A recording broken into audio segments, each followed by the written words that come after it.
espécie. Certo, Mena? Errado. Errado. Errado. Sabe por quê? Recurso adesivo não é efetivamente um recurso. Quando eu vou buscar o princípio da taxatividade, lembra que os recursos devem estar enumerados no código? Quando eu pego esse princípio da taxatividade e vou verificar quais são esses recursos, eu não vou encontrar o recurso adesivo. Porque recurso adesivo não é espécie de recurso. Recurso adesivo é uma forma que eu tenho para interpor um determinado recurso. Então, o recurso adesivo de uma apelação é uma apelação. O recurso adesivo de um agravo, se for o caso, é um agravo. Adesivo por quê? Porque ele adere ao recurso principal. Adesivo porque ele adere ao recurso principal. E é dele dependente, como se fosse um parasita. Como se fosse um parasita. Em que momento o recurso adesivo deve ser interposto? O adesivo deve ser interposto no prazo das contrarrazões. Então, o recorrido interpõe o recurso adesivo no prazo das contrarrazões. Detalhe, esse recurso adesivo só será recebido se o recorrido apresentar as contrarrazões. Então, ele tem que apresentar as contrarrazões, ele tem que apresentar o recurso adesivo ao mesmo tempo. Ao mesmo tempo. Esse recurso adere ao outro e dele, como eu disse, é dependente. E ele não tem, presta atenção que eu vou falar agora, ele não tem autonomia. Se o recurso principal for extinto por qualquer motivo, o adesivo também será. O adesivo também será. Ele depende do outro. Imagine que o autor pediu 100 mil reais, o juiz condenou o réu a pagar 95, o autor está satisfeito com os 95. Mas aí o réu recorre. O que faz o autor? Apresenta um recurso adesivo. Fala assim, olha, o tribunal mantém os 95, mas já que ele recorreu, aumente para 100. E aí eu tenho essa figura tão importante. Lembre-se, não é um recurso em espécie. Muito bem, meus amigos, muito bem. Tenho certeza que você está acompanhando. Tenho certeza que você está acompanhando. Tenho certeza que você gostou muito. Tenho certeza que você está motivado a estudar mais. Absoluta. Olha como é importante o processo civil nas nossas vidas. Olha como não é difícil o processo civil. Olha como ele pode ser útil na nossa atividade profissional e no nosso dia a dia. Olha, não vai embora. Não vai não. Fica aí, calma, respira. Sabe por quê? Nós já vamos ao nosso terceiro bloco. X da questão. O X da questão. 2 testes para você. Sai daí não. 1 segundo, estaremos de volta.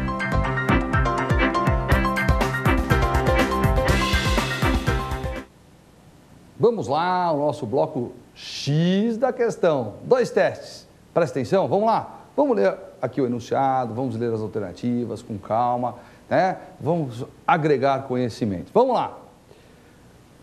Considerando que, ao examinar uma inicial, o juiz tenha detectado a ausência de uma das condições da ação e indeferido seu processamento, antes mesmo de levar ao conhecimento do réu a existência do pedido, e que o autor tenha interposto apelação a essa sentença no prazo legal, assinale a opção correta.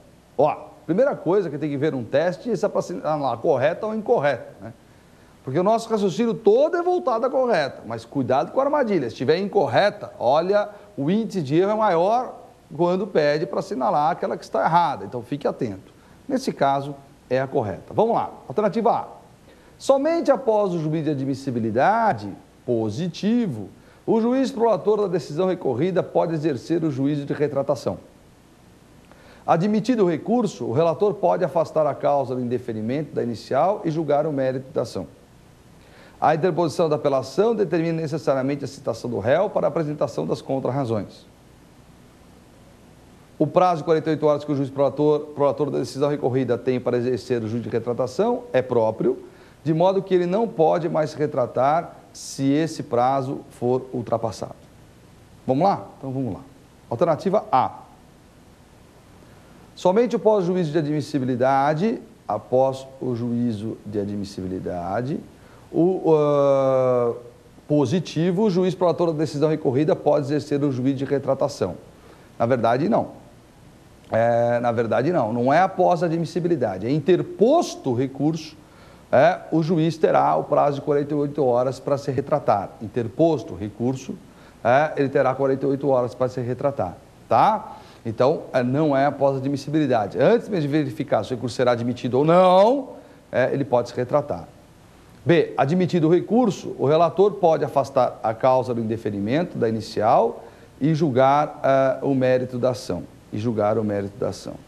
Isso será possível, sim, se o réu foi devidamente citado. Se o réu foi citado, isso poderá acontecer. Artigo 515, parágrafo 3º. C. A interposição da apelação determina necessariamente a citação do réu para a apresentação das contrarrazões. Não, no caso do indeferimento da petição inicial, não há necessidade da citação do réu. D. O prazo de 48 horas que o juiz prolator da decisão recorrida tem para exercer o juízo de retratação é próprio, de modo que ele não pode mais retratar se esse prazo for ultrapassado. Ao contrário, esse prazo é impróprio, é um prazo do juiz impróprio, portanto, ele poderá, sim, se retratar após esse prazo. Ficamos, então, com a alternativa B de bola, não é? Admitido o recurso, o relator pode afastar a causa de deferimento e julgar o mérito da ação, desde que, embora não tenha no teste, o réu tenha sido citado. Tá bom? Tranquilo, nada demais, fácil. Vamos ao próximo teste. No que concerne aos recursos do processo civil, assinale a opção correta. O reexame necessário possui natureza jurídica de recurso. B. A parte poderá interpor 2 recursos contra a mesma decisão. C. Havendo recurso de apelação, diante do silêncio da parte recorrida, as questões de ordem pública serão transferidas ao tribunal em razão do efeito devolutivo. D. As condições da ação não poderão ser analisadas pelo tribunal ao julgar um recurso. Vamos lá? Olha, teste que analisa várias questões, várias situações importantes. Vamos ver a alternativa A. Olha lá, vamos lá na alternativa A. O reexame necessário possui natureza jurídica de recurso. Olha, presta atenção. Reexame necessário não tem realmente natureza recursal. Por quê? Porque não há um inconformismo.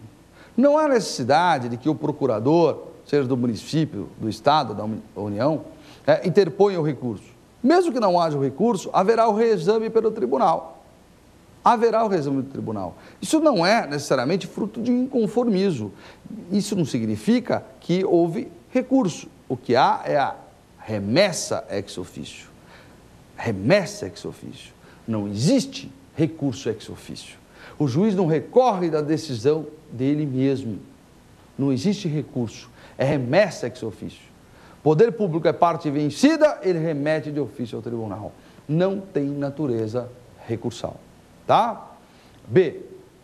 A parte poderá interpor 2 recursos contra a mesma decisão. Já vimos isso aqui. É o princípio da singularidade ou da unicidade. Você já aprendeu isso aqui hoje, não é? Princípio da singularidade, só cabe um recurso contra a mesma decisão. Eu não posso interpor 2 recursos ao mesmo tempo. Mas certamente alguém deve ter pensado, mas eu posso interpor embargo de declaração e apelação contra uma sentença? Pode, mas não ao mesmo tempo. Primeiro você interpõe embargo de declaração e depois apelação. O que esse princípio impede é a interposição de recursos simultaneamente.